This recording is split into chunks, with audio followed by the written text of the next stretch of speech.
ഉണ്ട എന്ന ചിത്രത്തിലൂടെ മലയാളികളുടെ ഇഷ്ടം പിടിച്ചുപറ്റിയ കോമ്പിനേഷനാണ് മമ്മൂട്ടിയും ഖാലിദ് റഹ്മാനും. ഇരുവരും വീണ്ടും ഒന്നിച്ചെത്തുമെന്ന വാർത്തകളും പുറത്തു വന്നിരുന്നു. ഇത് സ്ഥിരീകരിച്ചുകൊണ്ടാണ് കഴിഞ്ഞ ദിവസം മട്ടാഞ്ചേരി മാഫിയ എന്ന തലക്കെട്ടോടെ പുതിയ ചിത്രത്തിന്റെ പോസ്റ്റർ മമ്മൂട്ടി സമൂഹമാധ്യമങ്ങളിൽ പുറത്തുവിട്ടത്. മമ്മൂട്ടിക്കൊപ്പം നസ്ലിനും ആസിഫ് അലിയും ഒന്നിക്കുന്ന ചിത്രത്തിന്റെ ടൈറ്റിൽ പുറത്തു വന്നതിന് പിന്നാലെ വലിയ ചർച്ചകളും സോഷ്യൽ മീഡിയ സിനിമാ പേജുകളും ഉയർന്നിരുന്നു. മലയാള സിനിമയിലെ പലപ്പോഴും ഉയർന്നുകെട്ട തിരുവനന്തപുരം ലോബി, മട്ടാഞ്ചേരി മാഫിയ എന്നീ രണ്ട് കൂട്ടരെ തമ്മിലുള്ള ചർച്ചകളുമാണ് ബന്ധപ്പെടുത്തിയാണ് പുതിയ ചിത്രം എല്ലാവർക്കും വരുന്നത്. മോഹൻലാൽ, പ്രിയദർശൻ, സുരേഷ് ഗോപി, മണിയമ്പള രാജു തുടങ്ങിയവരെ സൂചിപ്പിച്ചുകൊണ്ടാണ് പലപ്പോഴും തിരുവനന്തപുരം ലോബി എന്ന പദം ഉപയോഗിക്കുന്നത്.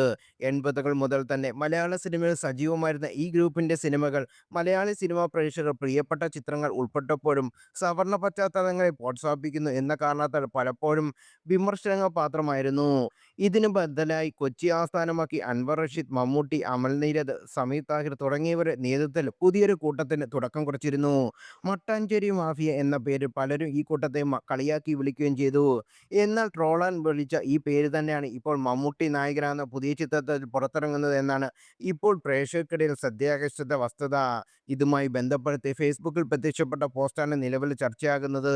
സവർണ പശ്ചാത്തലങ്ങളെ ആസ്പദമാക്കി സിനിമയൊരുക്കുന്നവർക്ക് പകരം സാധാരണക്കാരെയും ദൃശ്യമാധ്യമ മേഖലയിൽ നിന്ന് മാറ്റി നിർത്തപ്പെട്ടവരെ ഉൾപ്പെടുത്തി സിനിമയെടുക്കുന്നവരെ മട്ടാഞ്ചേരി മാഫി എന്ന് വിളിച്ച് പരിഹസിച്ചതിൽ നിന്നും അതേ പേര് മമ്മൂട്ടി എന്ന മലയാള സിനിമയിലെ അതികായൻ എങ്ങനെ ബ്രാൻഡാക്കി മാറ്റുന്നത് എന്നതിനെക്കുറിച്ചാണ് പോസ്റ്റ് വിശദീകരിക്കുന്നത്.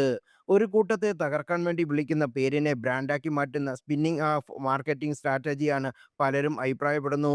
നമുക്കെതിരെ വരുന്ന നെഗറ്റീവ് കാര്യങ്ങളെ തന്ത്രപൂർവ്വം ഉപയോഗിച്ച് നമ്മുടെ ഐഡന്റിറ്റിയാക്കി മാറ്റുവാൻ അത്തരം പരിഹാസങ്ങൾ അപ്രസക്തമാക്കുന്നു എന്ന് പോസ്റ്റിൽ അഭിപ്രായപ്പെടുന്നു.